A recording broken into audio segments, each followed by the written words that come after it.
Eh bien, bonsoir à tous.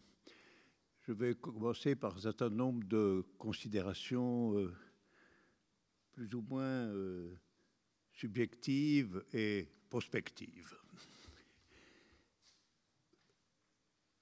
Comme un certain nombre d'entre vous le savent, à partir du début de l'année prochaine, soit en janvier 2024, la direction du théâtre de la Commune va changer.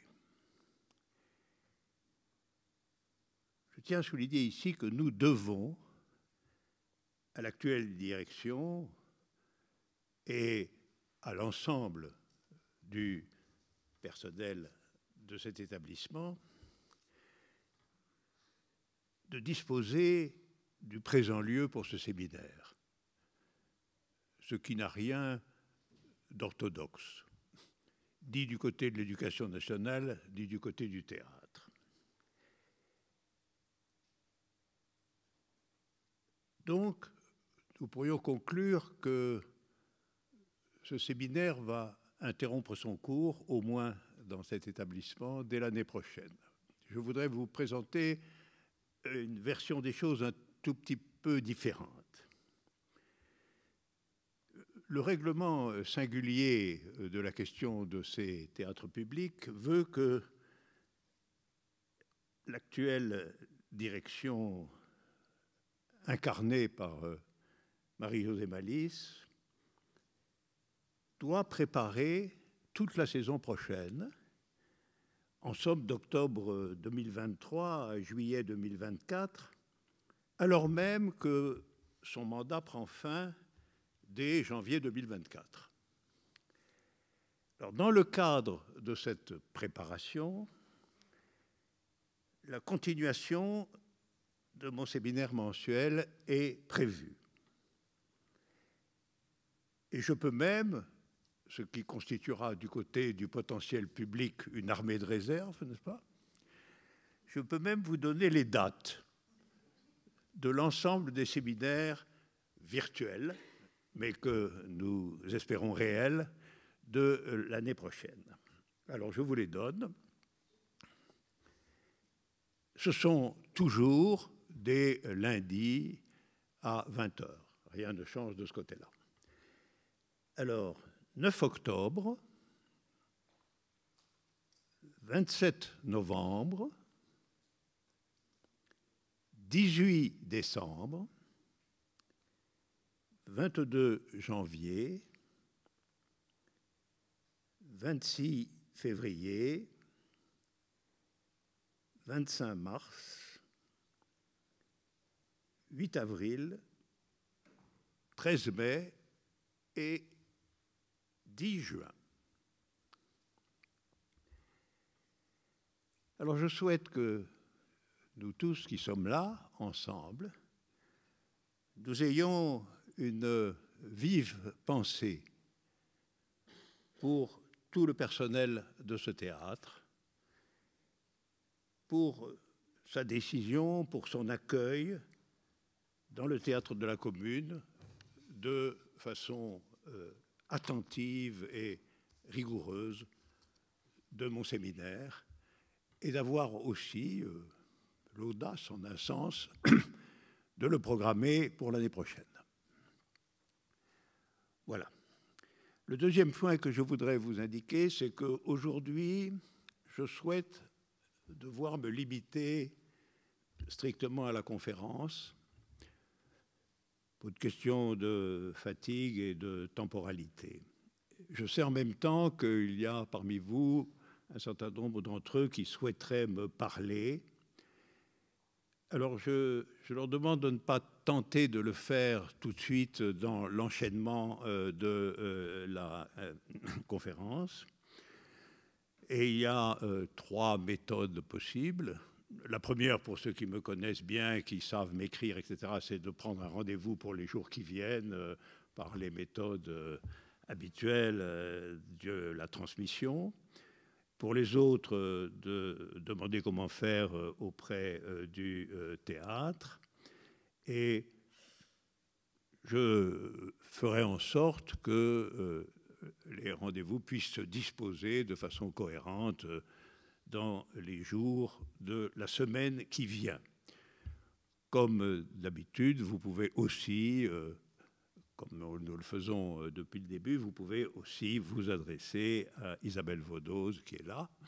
Lève la main, Isabelle. Voilà, qui est là et qui, tout du long de ces occasions, s'est occupé de ce genre de questions avec efficacité.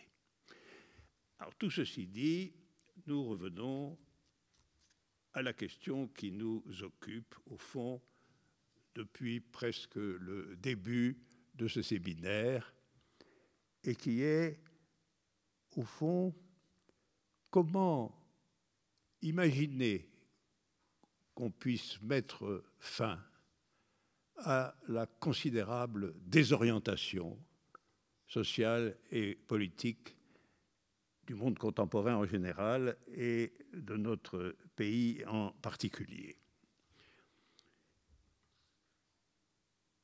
J'indique du reste que un des points qui m'attachait à l'idée de continuer le séminaire l'année prochaine, en dépit de la fatigue quand même que cela entraîne à mon âge, et aussi à raison de la nouveauté qu'introduit dans ma vie le fait que je me suis marié avant-hier.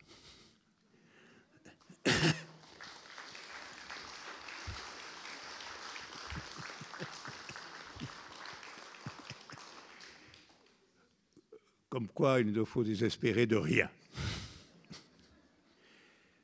Et donc, quand même, l'économie matrimoniale intervient aussi dans l'usage de mon temps le plus récent.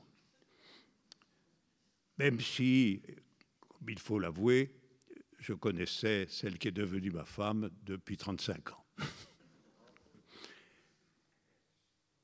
Alors, tout ceci étant fixé, je commencerai ainsi. Que désirait vraiment, quel était le désir, non seulement l'idée, mais l'idée en tant que désir, au XIXe siècle, du grand penseur et militant Karl Marx, auquel il va falloir revenir.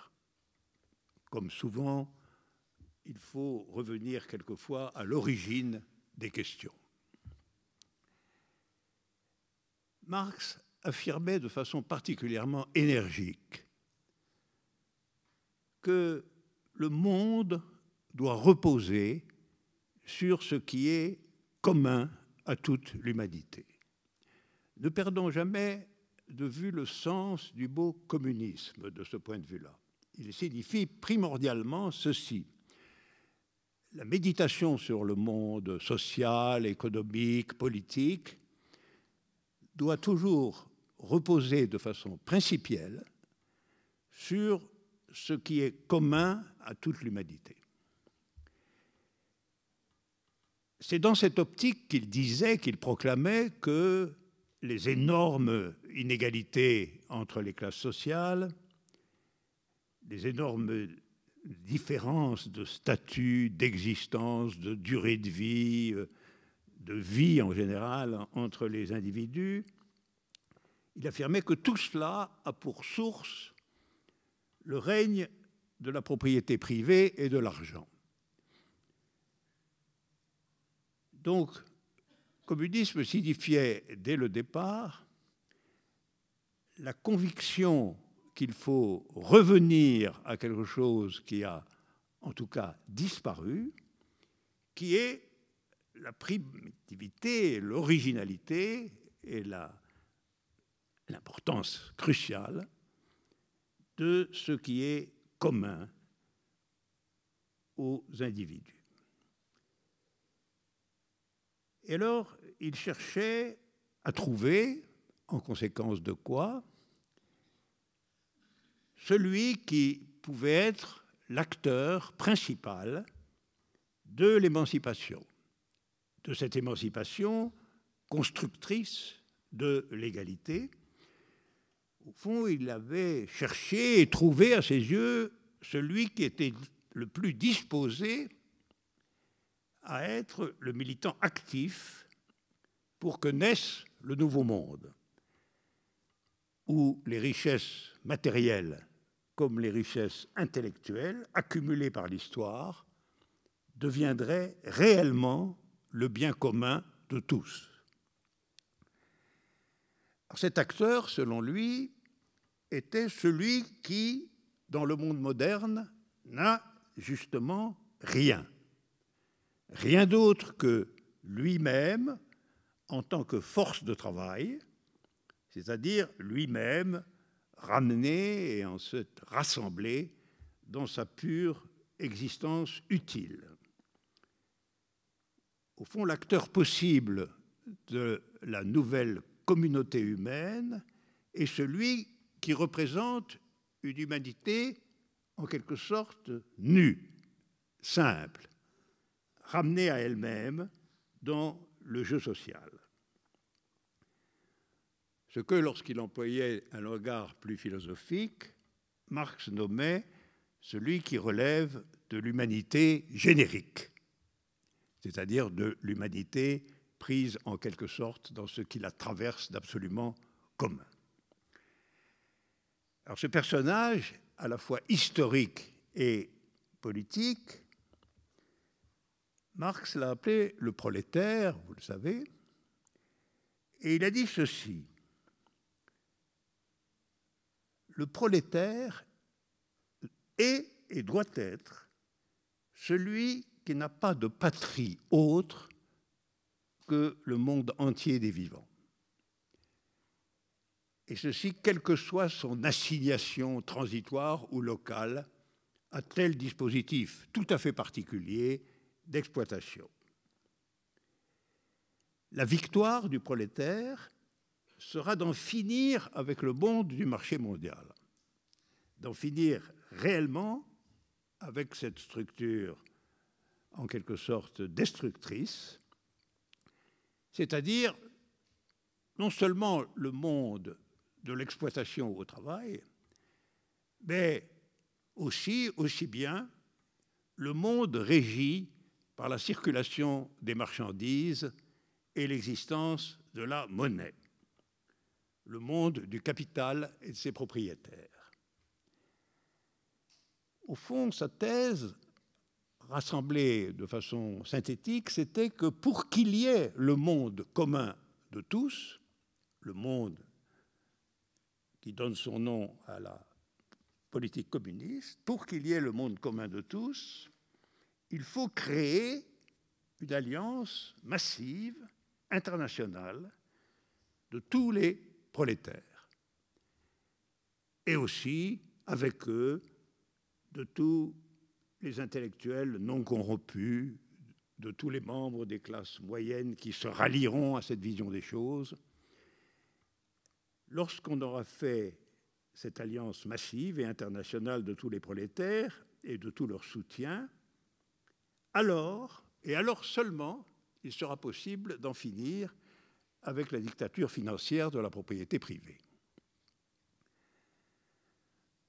Alors, je crois qu'on peut dire que le malheur du monde contemporain, sa désorientation, c'est d'avoir, pour l'instant, à peu près renoncé à cette puissante vision.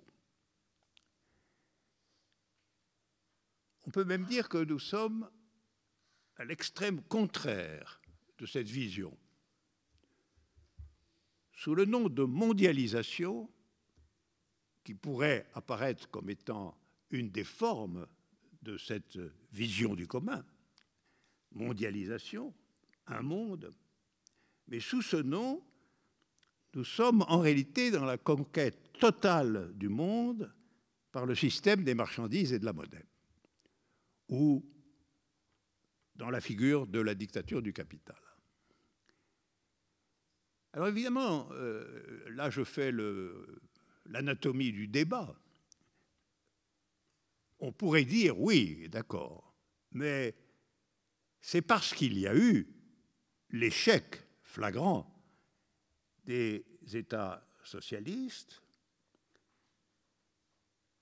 et des partis communistes historiques. Au lieu de créer le monde international de tous, ils ont créé des États de type nouveau, généralement violents,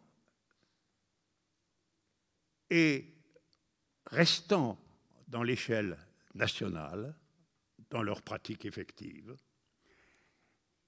Et c'est pourquoi ils ont découragé partout dans le monde ceux qui croyaient en l'idée du commun comme tel. On pourrait dire que le nom de l'échec de ce qui a été appelé couramment les États socialistes, c'est de n'avoir pas servi à échelle du monde le commun, mais d'avoir créé un système étatique nouveau entrant en un système complexe de rivalité avec les situations étatiques classiques.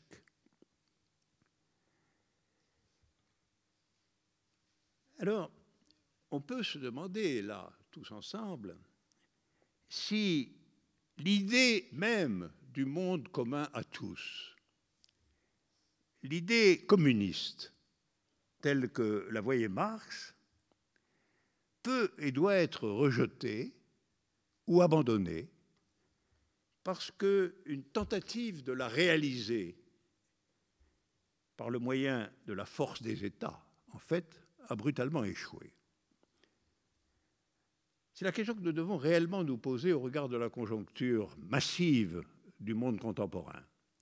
Oui, il y a eu échec, pour des raisons variables, de l'expérience pratique, politique, étatique du vœu de Marx concernant la domination du commun, mais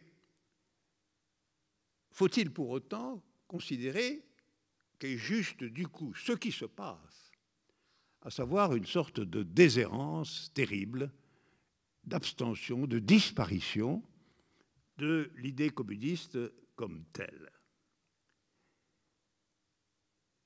Au fond, l'histoire des ennemis de Marx, l'histoire de la propriété privée, du fossé qui sépare les riches et les pauvres, l'histoire des inégalités, dure, elle, depuis des millénaires. C'est à échelle de millénaires qu'il faut constater l'existence de différentes entreprises, tentatives, États, tous inscrits dans un principe fondamental d'inégalité. En un certain sens, je proposais de dire que cette figure inégalitaire du monde a son origine dès la révolution néolithique. Donc de renvoyer son origine bien au-delà même de la forme capitaliste ordinaire de cette supposition. Par contre, l'expérience, par exemple, de l'Union soviétique, historiquement, a duré 70 ans.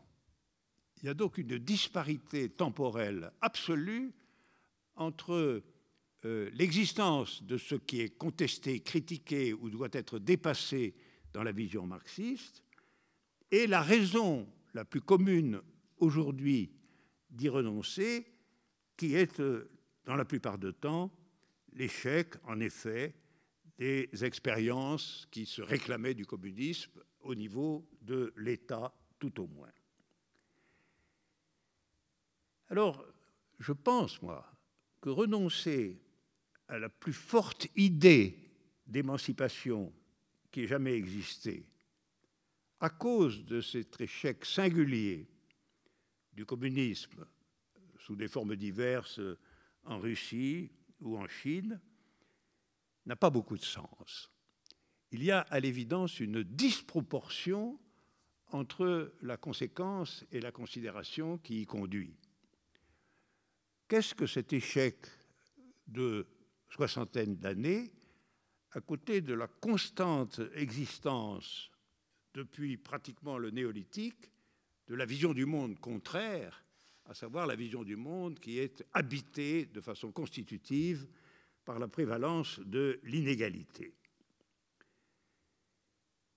Alors, si on considère la situation présente, celle d'aujourd'hui ici, je pense que nous payons très cher cette disproportion argumentaire.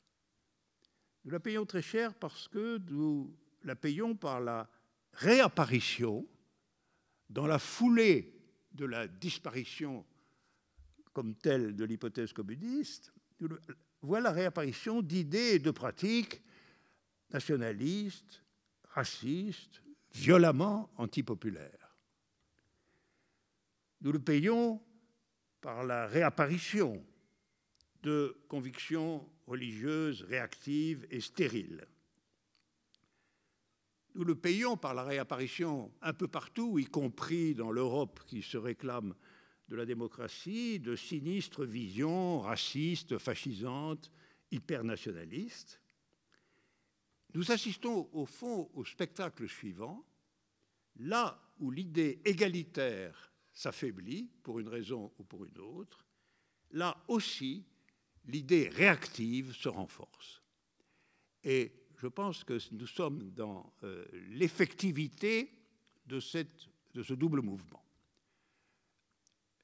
Disparition, affaiblissement de l'idée marxiste originaire du monde égalitaire et apparition ou réapparition de l'idée réactive, c'est-à-dire de toutes les philosophies identitaires, de toutes les philosophies pour lesquelles la catégorie majeure est toujours raciale, nationale, singulière, et excluant par conséquent toute idée d'un monde qui soit le monde de tous.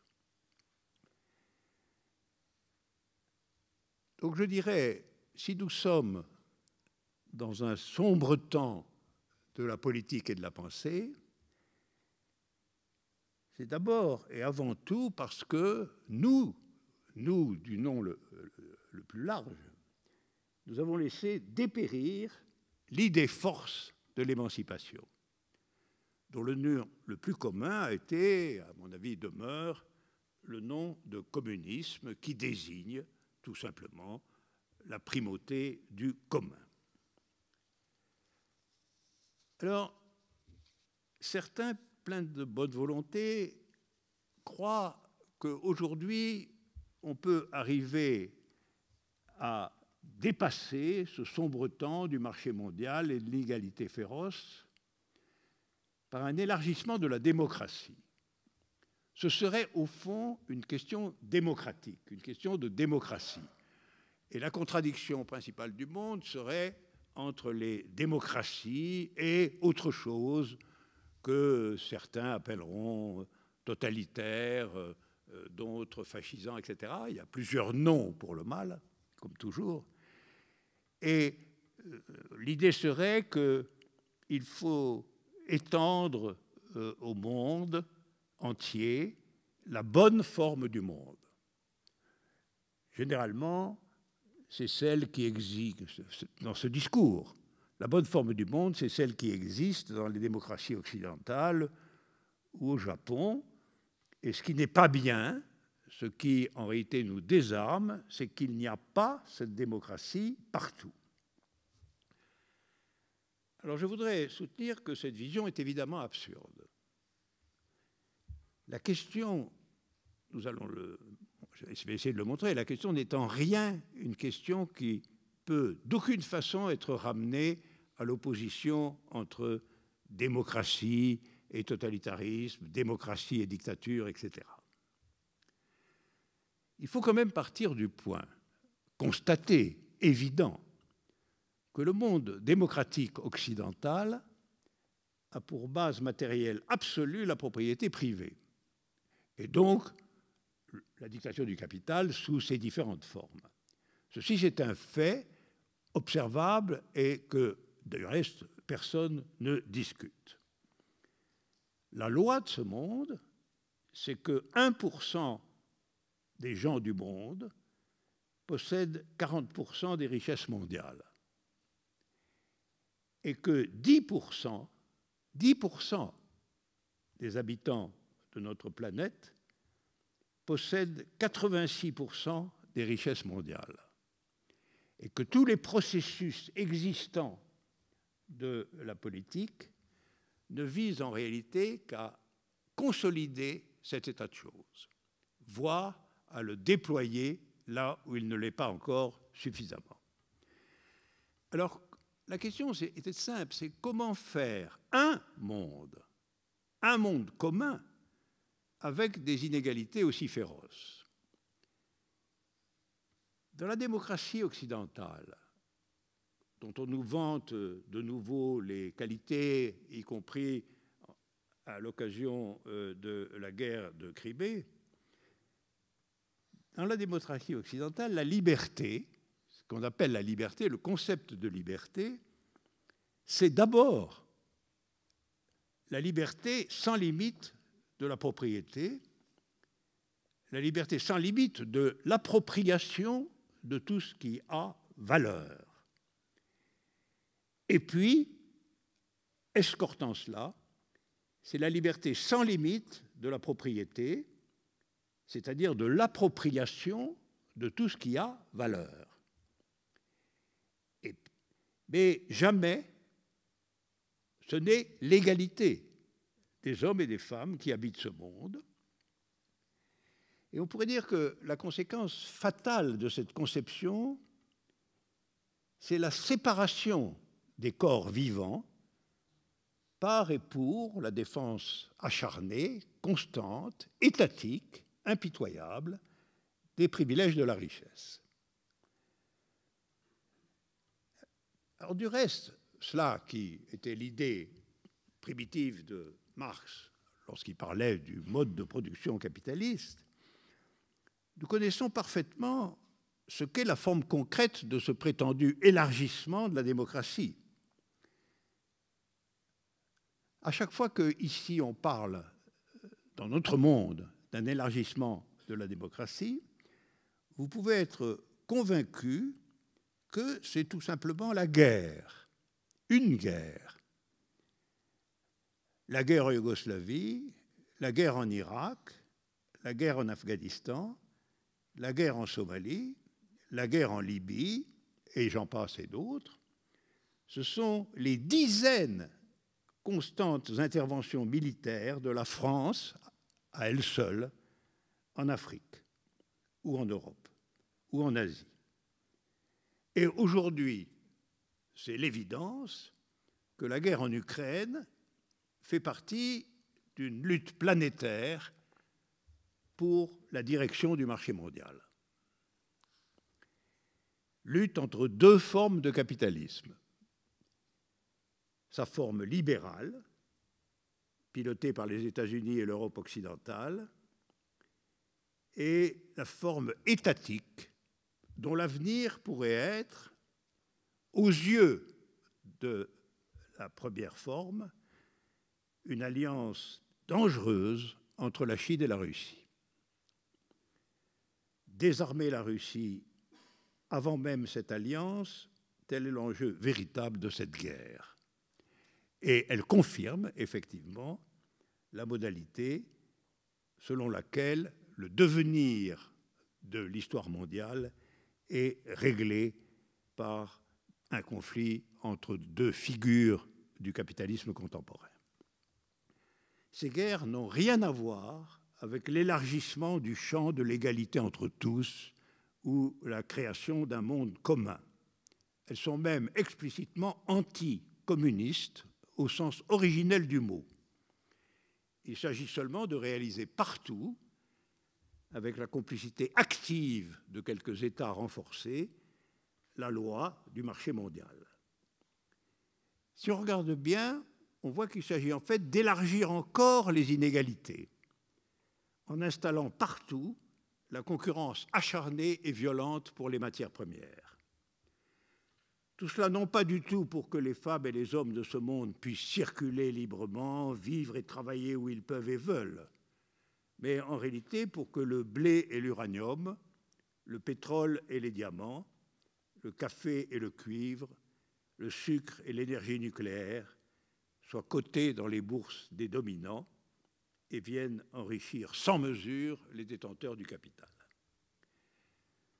Le prétendu élargissement de la démocratie est en réalité la conquête de nouveaux moyens d'enrichir une toute petite oligarchie constituée au plus, les statistiques le démontrent, par 10% de la population mondiale. Alors je dirais que notre temps est sombre parce qu'en vérité, nous laissons croire partout, comme le répète, il faut dire, une propagande incessante, que la principale contradiction politique moderne est entre dictature et démocratie. Mais la contradiction principale de notre monde est entre sa construction oligarchique autour des détenteurs de capitaux et sa construction égalitaire autour de l'idée d'un monde commun, l'idée communiste. La contradiction entre démocratie et dictature existe certes au niveau de l'État, mais au niveau du monde historique réel, elle est subordonnée à la seule contradiction qui puisse aujourd'hui, de façon évidente, se substituer à la pseudo-contradiction entre démocratie et totalitarisme, à savoir la contradiction entre, d'une part, toutes les formes étatiques de la dictature du capital et, d'autre part, les formes largement encore à construire ou à reconstruire de la contradiction entre capitalisme et communisme. Contradiction qui doit devenir ou redevenir, en étant peut-être elle-même réinventée, active et créatrice et dominante dans le champ politique. Une autre idée très répandue par la propagande est qu'en plus de la contradiction entre dictature et démocratie, il y a la contradiction des cultures. C'est une autre façon de dissimuler que la contradiction principale est entre capitalisme et communisme. On va dire qu'il y a une guerre des civilisations. Et cette prétendue guerre des civilisations est la même chose que la fameuse guerre contre le terrorisme, déclenchée par George Bush et qui a justifié les guerres épouvantables et totalement inutiles en Irak ou en Afghanistan. Et nous sommes aussi dans un sombre temps politique avec les menaces grandissantes de nationalisme racialiste et fascisant, y compris en Europe, parce que, vous le voyez bien, l'idée que les autres ne sont pas comme nous interdit justement de combattre au nom de l'égalité universelle, au nom de l'idée communiste. Elle nourrit les visions du monde bornées et divisées qui viennent du nationalisme, du racialisme ou de l'interprétation réactionnaire des religions.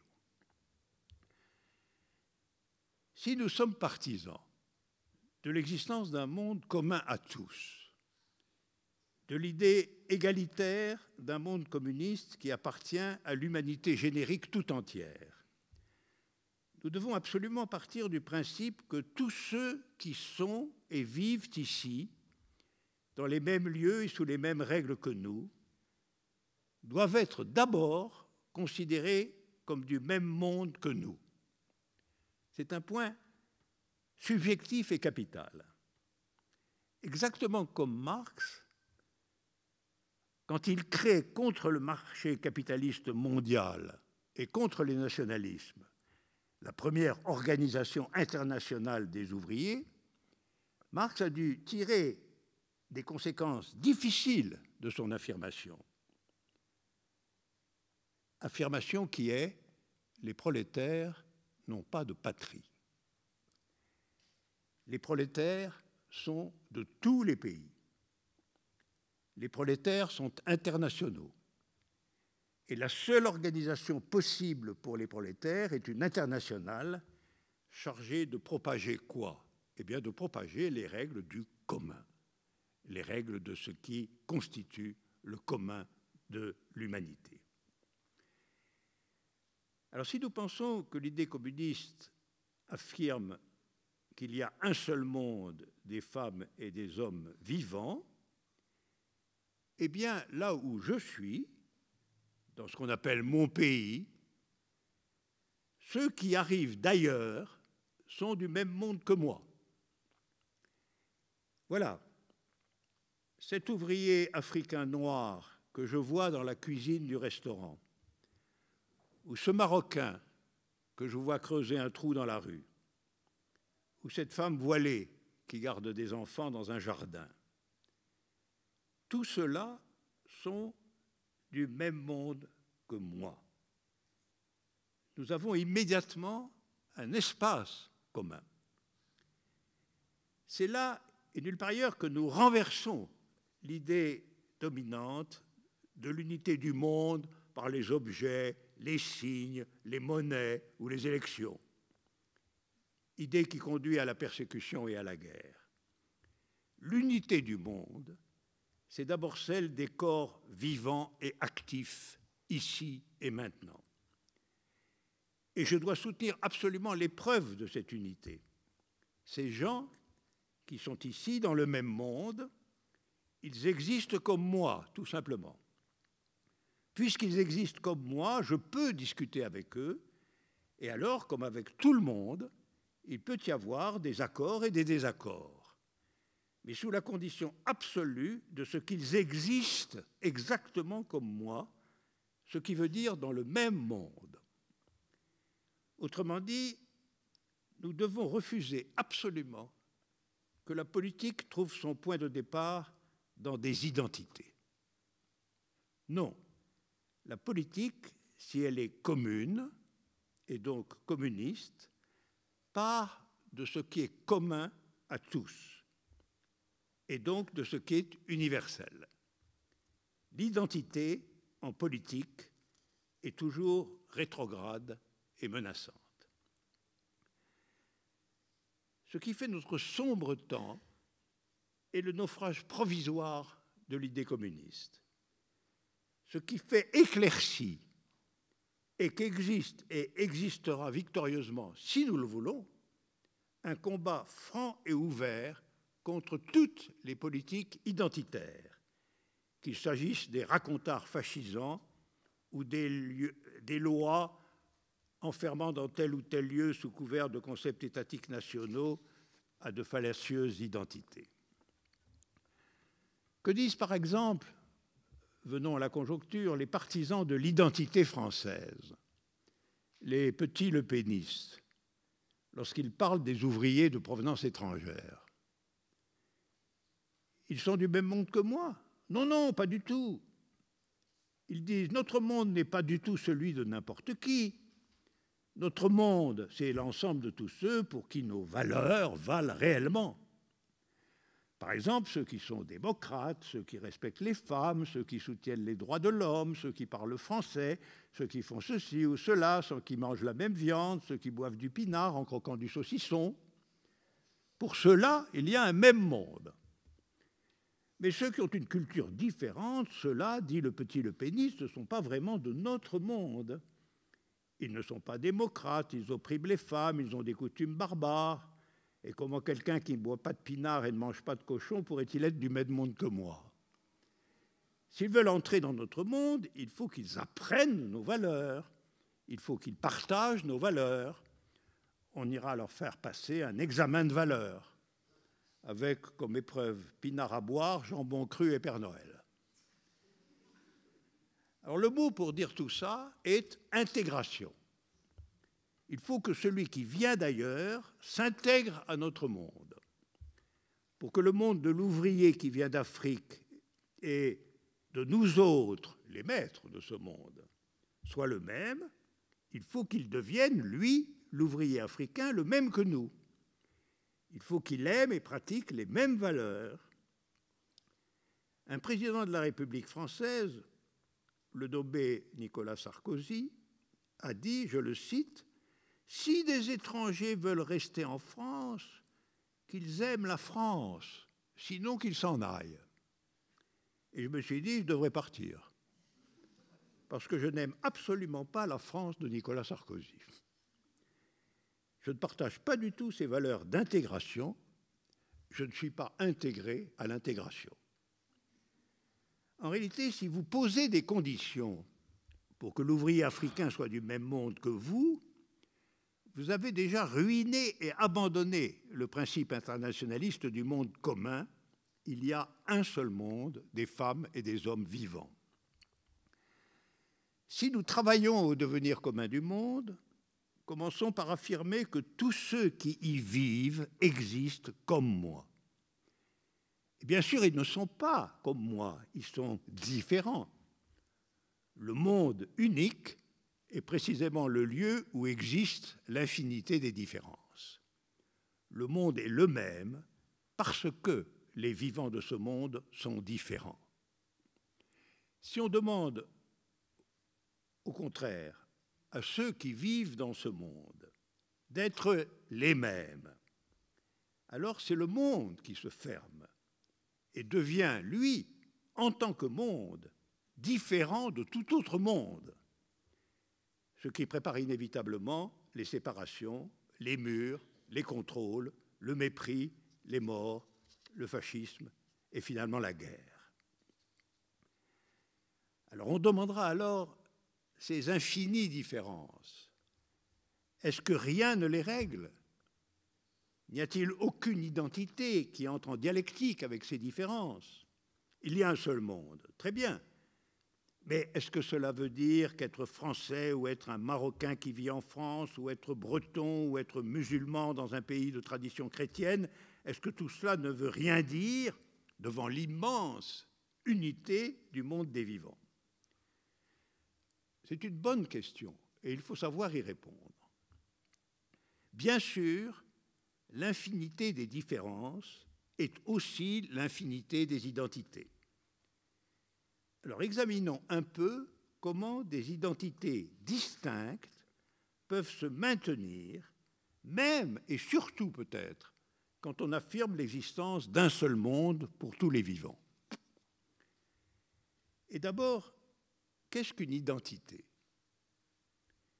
La définition la plus simple est une identité est l'ensemble des traits, des propriétés, par le moyen desquels un individu ou un groupe se reconnaît comme étant lui-même. Mais qu'est-ce que lui-même? C'est ce qui, à travers toutes les propriétés caractéristiques de l'identité, demeure invariant. Alors on peut dire qu'une identité est l'ensemble des propriétés qui soutiennent une invariance. Par exemple, l'identité homosexuelle est faite de tout ce qui rattache à l'invariance de l'objet possible du désir. L'identité d'un artiste est ce à quoi on reconnaît l'invariance de son style. L'identité d'une communauté étrangère dans un pays est ce qui fait qu'on reconnaît son appartenance, la langue, les gestes, le costume, les habitudes alimentaires, etc. Alors, ainsi définie par invariance, l'identité est doublement référée à la différence. L'identité est ce qui est différent du reste. Là, nous sommes dans un point très important. L'identité est ce qui est différent du reste. J'appellerais ça l'identité statique. Et l'identité est ce qui ne devient pas différent. C'est l'identité dynamique. À l'arrière-plan, nous avons la grande dialectique philosophique du même et de l'autre. Sous l'hypothèse que nous vivons tous dans le même monde, on peut affirmer le droit d'être le même, de maintenir et de développer son identité. Si l'ouvrier malien existe comme moi, il peut aussi bien affirmer qu'il a le droit, tout comme moi, de conserver et organiser les propriétés invariantes qui sont les siennes. Peut-être la religion, peut-être la langue maternelle, peut-être les façons de jouer ou d'habiter, etc. Il va affirmer son identité en refusant qu'on lui oppose une intégration. soit la pure et simple dissolution de son identité au profit d'une autre. Parce que cette autre identité, s'il pense, comme je le pense, qu'il habite dans le même monde que moi, il n'a aucune raison a priori de la croire meilleure que la sienne. Cela dit, cette affirmation identitaire a deux aspects bien différents dans la dialectique du même et de l'autre. Le premier aspect est le désir que mon devenir reste intérieur au même, intérieur à l'identité. Un peu comme quand Nietzsche énonce la fameuse maxime « Deviens qui tu es ». Il s'agit du développement immanent de l'identité dans une nouvelle situation.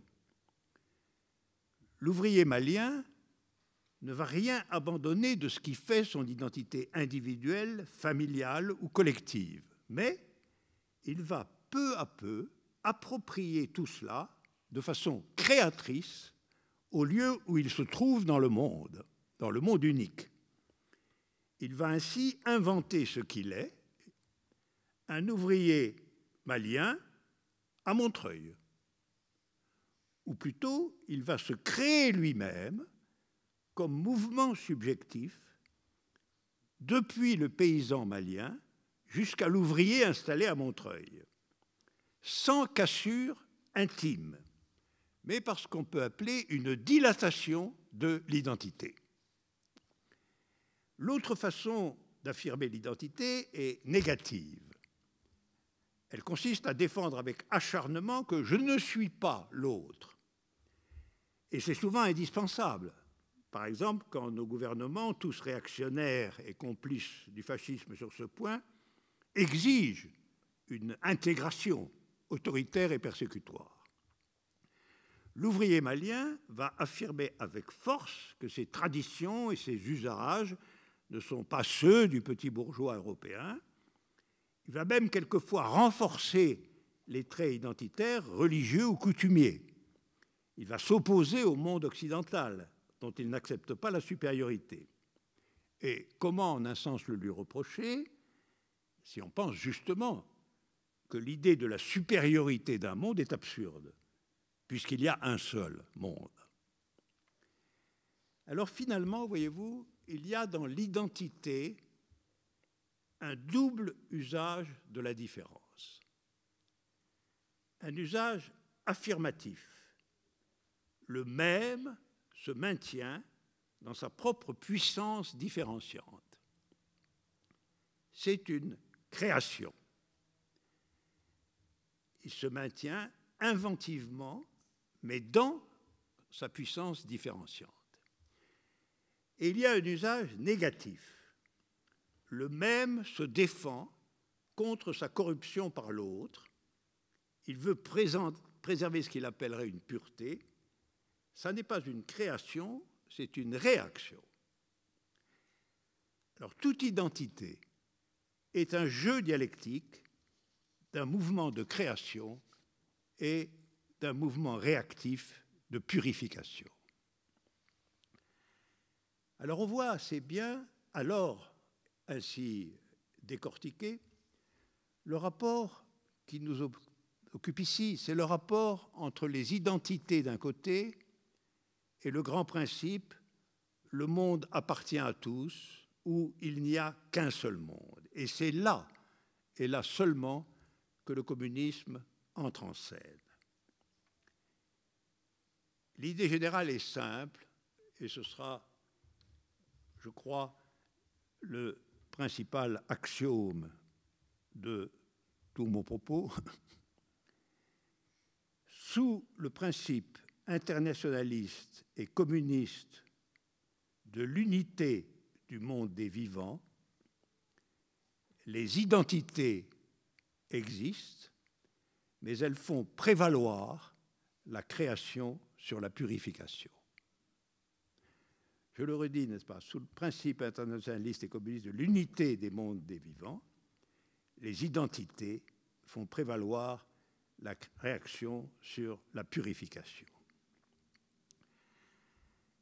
Une fois ceci dit, on comprend pourquoi la politique des murs, des persécutions, des contrôles, des expulsions, pourquoi tout cela est un désastre. Pourquoi crée-t-elle, comme nous le voyons aujourd'hui sous nos yeux, une dangereuse opinion fascisante? Parce que, bien sûr, elle crée en fait deux mondes, ce qui revient à nier l'existence même de l'humanité et à préparer nécessairement des guerres infinies. Mais en plus, elle pourrit la situation à l'intérieur même de nos sociétés. Parce que les Marocains, les Maliens, les Roumains et tous les autres, ils viendront quand même en grand nombre. Cependant, la persécution va renforcer chez eux non pas le processus de création, mais le processus de purification. En face de Sarkozy ou de Blair ou de Hollande ou de Valls ou des Madame Le Pen, qui veulent l'intégration immédiate par les moyens étatiques de l'expulsion et de la persécution, nous aurons forcément de jeunes islamistes prêts au martyre pour la pureté de la foi. Et cela transformera peu à peu nos sociétés en sociétés policières et répressives, comme c'est le cas en ce moment. Cela préparera le fascisme, qui n'est rien d'autre au fond qu'une politique capitaliste policièrement asservie à un fantasme national.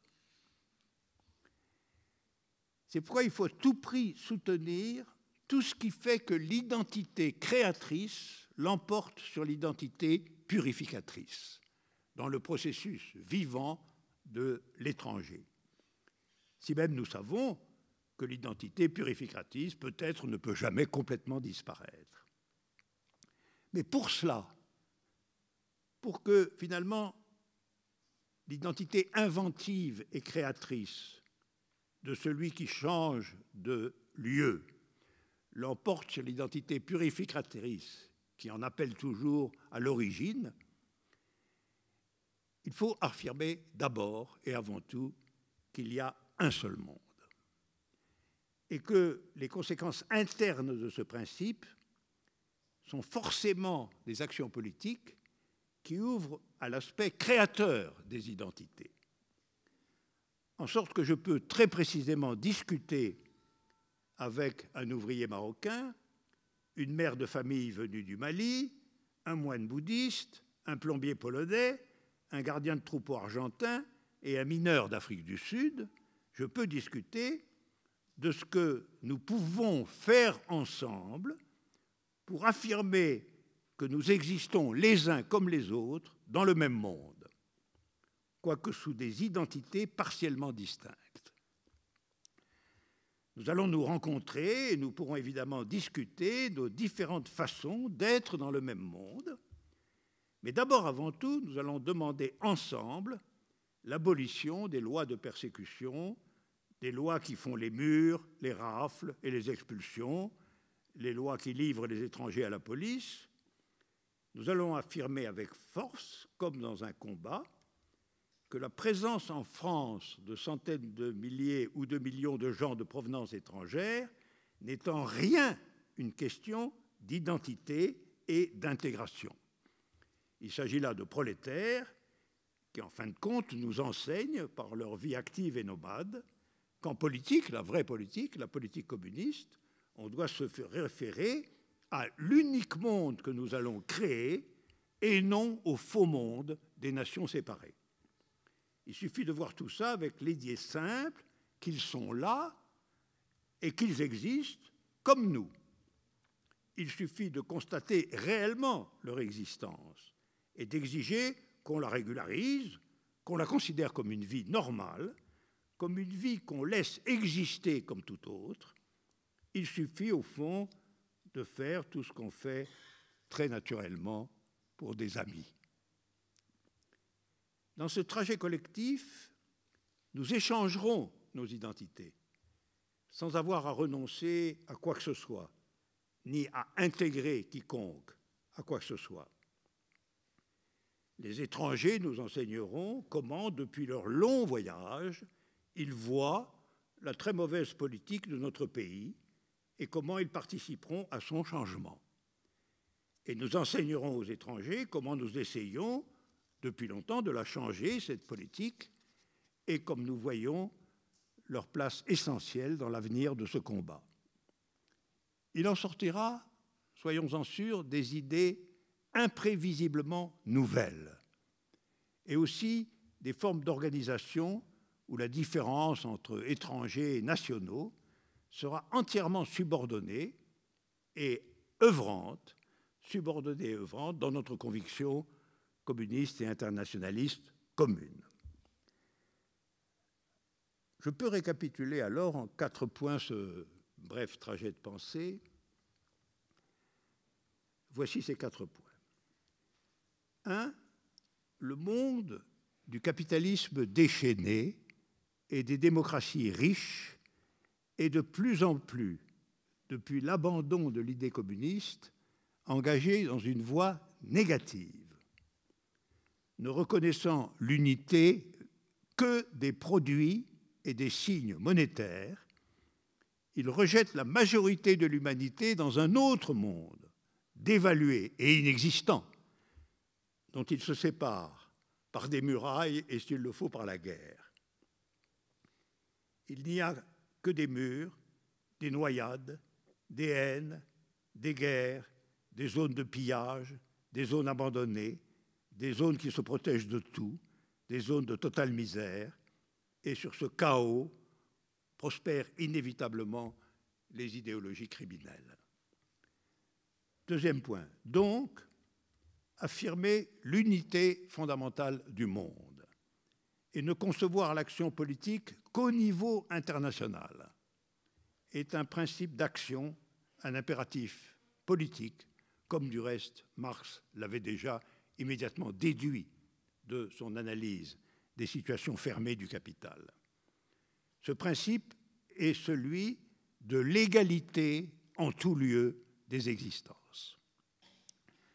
3èmement, le principe internationaliste ne contredit pas le jeu infini des identités et des différences.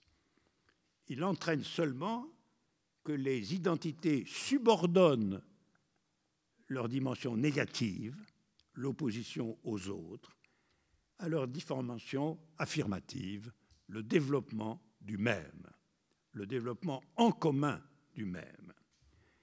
Et 4èmement, en ce qui concerne l'existence dans nos pays de millions d'étrangers, il y a 3 objectifs. S'opposer à l'intégration persécutoire, limiter la purification réactive, développer l'identité créatrice. L'articulation de ces 3 objectifs, s'opposer à l'intégration, limiter la purification négative, réactive, développer l'identité créatrice, définit ce qu'il y a de plus important aujourd'hui en politique. La masse des ouvriers et de leurs enfants témoigne dans nos vieux pays fatigués de la jeunesse du monde, de son étendue, de son infinie variété. C'est avec eux que s'invente la politique à venir. Sans eux, nous sombrerons dans la consommation nihiliste et l'ordre policier. Nous nous laisserons dominer par les petits lepénistes et leurs flics. Alors certains objectent que tout cela est bien beau, mais que l'ennemi capitaliste est puissant, peut-être même tout puissant. À cela, il faut dire et redire un poème de l'écrivain communiste allemand Bertolt Brecht, sur lequel je vais essayer de conclure. Vous verrez que le point de départ nous concerne absolument. L'injustice aujourd'hui s'avance d'un pas sûr.